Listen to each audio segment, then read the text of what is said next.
जगद्गुरू संत तुकाराम महाराजांना छत्रपती शिवाजी महाराज अनेक नजराने, दिवट्या आणि छत्री देतात, जेणेकरून त्यांचा सन्मान झाला पाहिजे। महाराष्ट्र राज्यामध्ये विठ्ठलाचे लाडके भक्त तुकाराम महाराजांना भेटण्याची कोणाला इच्छा होणार नाही।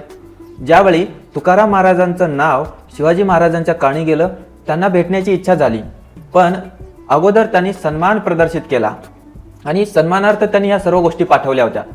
तुकाराम महाराजांनी त्यांना फार सुंदर संदेश दिला, एक प्रकारचा उपदेश केला। ते म्हणाले, आम्ही तेने सुखी, आम्हाला हे सर्व काही नको, हे सर्व आमच्यासाठी मातीमोल आहे। बोला विठ्ठल विठ्ठल मुखी, तुम्ही सदैव हरीचं नाव घ्या, विठ्ठलाचं नाव घ्या, त्याने आम्ही सुखी होऊन जाऊ।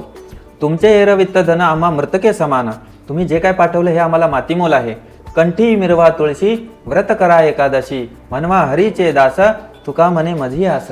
तुकाराम महाराज म्हणतात, मला फक्त एवढीच आशा आहे की तुम्ही गळ्यामध्ये कंठीमाळ घालावी, तुळशीमाळ घालावी आणि एकादशीचा व्रत करत स्वतःला हरीचं दास म्हणून घ्यावं आणि त्यांच्या इच्छेने, हीच श्रींची इच्छा म्हणजे श्री भगवान श्री विठ्ठल, त्यांच्या इच्छेने स्वराज्याची स्थापना करावी।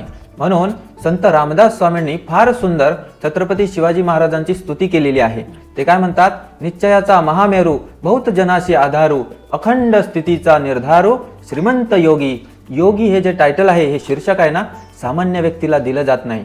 म्हणून शिवाजी महाराजांनी जे काही शिकवण घेतली होती, तुकाराम महाराज असतील किंवा रामदास स्वामींकडून असेल, ती त्यांनी उत्तम रीतीने पालन केली। छत्रपती शिवाजी महाराज फक्त राजा नव्हते, तर ते जाणते राजा होते।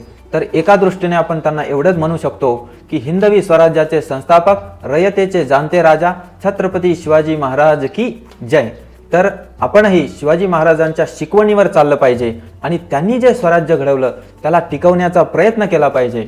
ज्यांना ज्यांना हे मत आवडलं असेल तर त्यांनी एकदा तरी कमेंटमध्ये छत्रपती शिवाजी महाराज की जय टाईप करावं।